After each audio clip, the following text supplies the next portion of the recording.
Hey, welcome back. Today we'll be looking at a watch, an automatic watch, a self-winding watch from Pagani Design. So this is the Pagani Design PD-1682. I purchased this myself for around 200 plus Malaysian ringgit, which should translate to 60 plus 70 plus USD. So without further ado, let's just unbox it.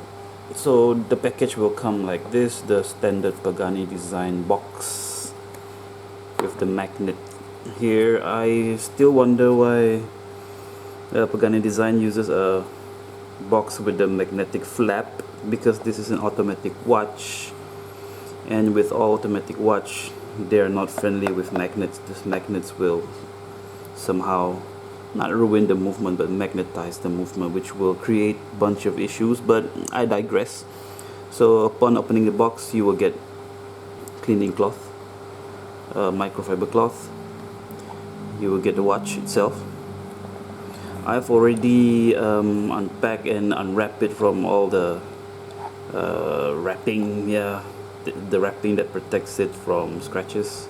I've already removed it. I've already worn this watch for about 1 week just to see how it performs.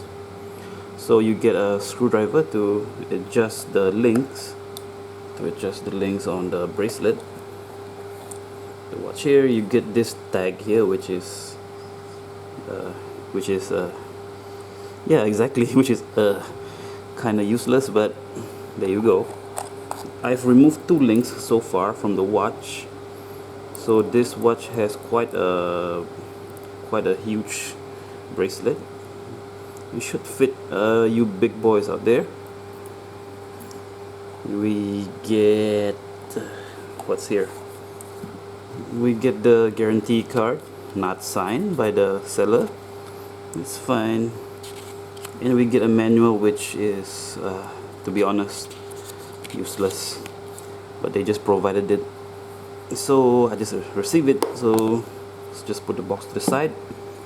Let's take a look at the watch. So this is the watch itself. It's a tribute, an homage watch, an homage to the Rolex Explorer 2. From my understanding, from my observation, this Pagani Design PD-1682, this is the version 2, okay, with the updated hands. Do you see there? We have the updated GMT hand with the needle point. I think we have bigger minute and hour hand, I think, and I think the second hand is also updated, a bit bigger. The thing that they didn't update is the size of the hour markers. They are still quite a bit smaller than the Rolex Explorer 2 that they are trying to replicate, that they are trying to homaging.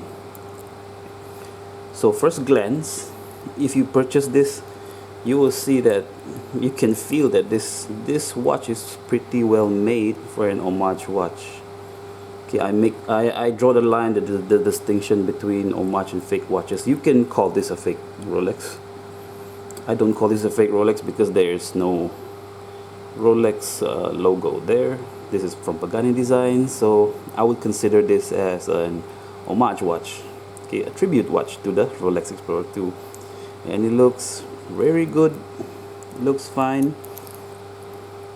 We have a exhibition case back there, which is powered by the Pearl DG5833 GMT, which suspiciously look like another China movement, the DG3804. That's from my observation anyways.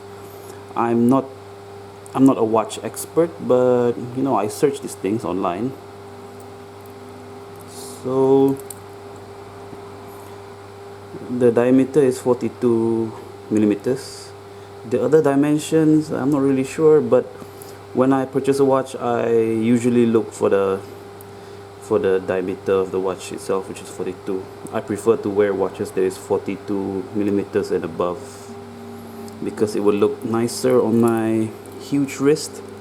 I have no idea the circumference of my wrist, but as you can see right there, If I wear something 39 millimeters or 40 millimeters, it will look too small. I think the smallest diameter that I've worn is 40 millimeters. Even that looks kind of small on my chunky wrist. So there you go. It looks nice, it feels nice. I don't know if it feels like a Rolex Explorer 2, but what's important is it looks nice. And some observation, I've worn this for a week. At first, when I purchased this, when I wore it for 1 or 2 days, it was losing time. It was losing around 10 seconds a day.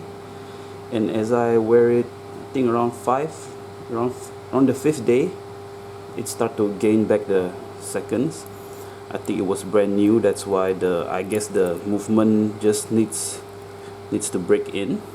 The gears just need to spin around so that all the loop is spread across the gears. Yes, that's the word for it. So I guess there's not much more I can say about this watch. For me, I like it very much. It looks really good. It feels nice. It feels sturdy. It feels solid.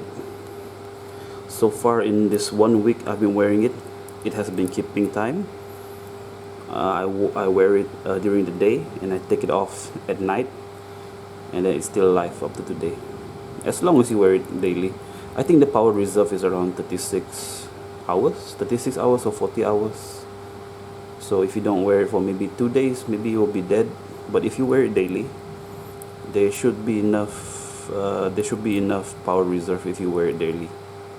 That's what I do. So I guess there's not much I can say. All I can say is it's a good watch. It's a good watch for the price. For $60, if you can get it on sale, hey, you can put this into consideration if you like automatic watches, and if you like watches, and if you like the look of the Rolex Explorer 2 and don't have an extra 10,000 or 20,000 just to spend on a watch, you might as well just spend a few, 100 ringgit, just $60-70 US to get a nice looking watch like this. So verdict, I like it very much. I'm gonna wear it daily from now on. So thank you very much for watching the video. Subscribe, like, dislike, comment, do whatever you want, and I'll see you in the next one. Peace.